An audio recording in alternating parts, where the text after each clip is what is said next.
My wife's little assistant had been blowing money on my card like it was nothing, and at a French restaurant no less, he'd called me a kept man, a useless freeloader. I got pissed and froze his card, leaving him unable to pay the bill. Not only did he lose face in front of everyone, but the manager held him there overnight. When my wife found out, she just tapped me on the nose playfully. "Oh, you! A grown man getting jealous over a boy? And now he's a laughingstock because of you." She didn't seem mad. In fact, she acted like nothing had happened, right up until my birthday, when she took me out for French cuisine. She ordered dozens of expensive dishes and bottles of wine, saying some friends of hers would be joining us later. "Honey, I need to step out for a bit. I'll be right back to celebrate your birthday with you." But I waited until the restaurant was about to close. She never came back. Her friends never showed. When I pulled out my card to pay, the manager said, "Mr. Dickerson, this card has been frozen." Frozen? This was the card Layla Galloway had given me. Before we left the house, she'd taken my own card, insisting that since it was my birthday, the bill should be on her. I'd been so touched at the time. I'd even congratulated myself on finding such a thoughtful, reasonable wife. But now she was nowhere to be found. I'd called her dozens of times. No answer. If this card didn't work, I was going to have a problem. The manager's expression shifted from polite to impatient. "Mr. Dickerson, do you have another card you can use? Just so we're clear, we don't do tabs here. You knew that after what happened last month, right?" Of course I remembered. Last month, Layla's assistant had gone on a spending spree with the card she gave him, then called me a kept man, a useless live-in husband. Could it be?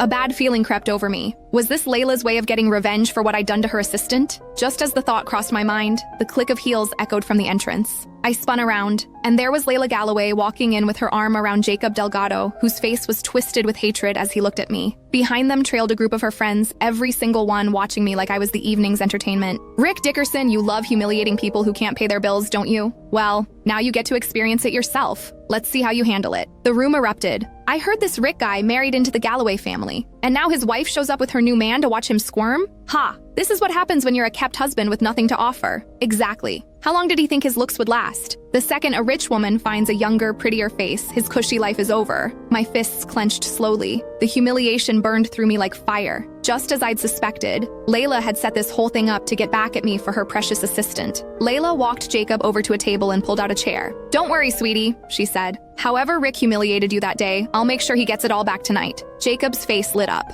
Without thinking, he leaned over and kissed her forehead. "Thank you, Layla." Then he turned to me, eyes full of spite. "Rick, you're just a useless kept man. What gave you the right to freeze my card?" He grabbed an expensive bottle of wine from the table and smashed it at my feet. Crash. Wine splashed across my face, adding to my humiliation. "Ha! Pathetic loser. Now I've got Layla to cover my tab. I can smash as many bottles as I want and she'll pay for it. But you?" He grinned. "You're finished." Layla watched me with that same mocking smile. "Don't glare at me like you want to tear me apart. If you've got money, pay the bill and walk out." "Ha! What money?" He couldn't pay this bill if his life depended on it.